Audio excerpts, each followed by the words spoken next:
দেখাচ্ছি। প্রথমে আমরা মোমোর ডো বানিয়ে নিব।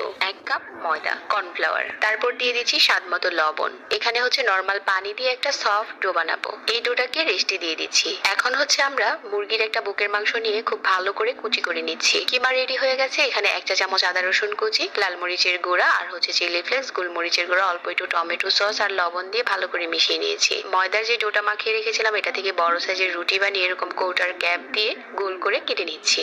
এখন প্রতিটা রুটির উপরে এরকম করে মাংসের পুর বসিয়ে ভাজিয়ে দিচ্ছি। ফ্রাই প্যানে নিয়ে ফ্রাই প্যানটা চুলাতে বসিয়ে দিলাম। প্রথমে অল্প আছে কিছুটা গরম করে নেওয়ার পর এখানে হাফ কাপের মতো পানি দিয়েছি আর ঢাকনা দিয়ে ঢেকে কিছুক্ষণ সিদ্ধ করে নিয়েছি। তারপর উপরে একটু তেল দিয়ে নিচের পাশটা একটু কালার আনিয়ে নিচ্ছি। চিলি অয়েল বানানোর জন্য নিয়ে নিচ্ছি আমি এখানে 1/4 কাপের মতো রান্নার তেল। আদা রসুন কুচি, আধা চা চামচ চিলি ফ্লেক্স দিয়ে দিলাম, লাল মরিচের গুঁড়া 1 চা চামচ, সয়া সস, টমেটো সস, গোলমরিচের গুঁড়া আর হচ্ছে অল্প একটু লেবুর রস। এখন মোমো পরিবেশনের পালা। কাপ সাবুদানা দিয়ে দিচ্ছি, সামান্য লবণ।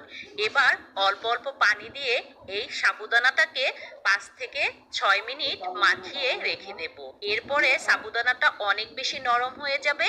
এবার হাত দিয়ে একদম কষলিয়ে এটাকে একটা ডো বানিয়ে নেব। এবার এখান থেকে অল্প একটু নিয়ে গোল গোল করে সবগুলো বল বানিয়ে নিয়েছি। প্যানে 1 কেজির কম দুধ দিয়ে ভালো করে গরম করে নিয়ে এবার সাবুদানার বলগুলো দিয়ে দেব। কিছুক্ষণ নেড়ে চেড়ে দিলেই ফুলে উঠবে।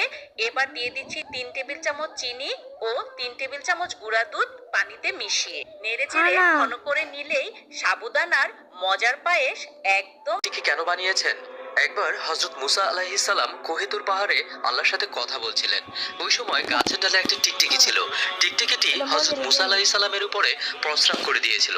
মুসা আলাইহিস সালাম তখন অনেক রেগে গিয়েছিলেন এবং আল্লাহকে প্রশ্ন করলেন, হে আমার রব, আপনি টিকটিকি কেন বানিয়েছেন?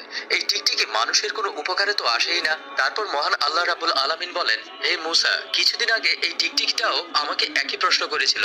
হে আমার রব, আপনি মুসাকে কেন বানিয়েছেন? তিনি তো আমার কোনো কাজেই আসেন না এবং সে আমাকে আপনার কোনো কথাও শোনায় না। এটা শুনে হযরত মুসা আলাইহিস সালাম ভিতরে ভিতরে অনেকটা লজ্জিত হলেন। তখন আল্লাহ বলেন, মুসা, আমি উদ্দেশ্য ছাড়া কোনো কিছুই দুনিয়াতে সৃষ্টি করিনি। আমার প্রত্যেকটা সৃষ্টির পেছনে কোনো না কোনো উদ্দেশ্য রয়েছে। সুবহানাল্লাহ।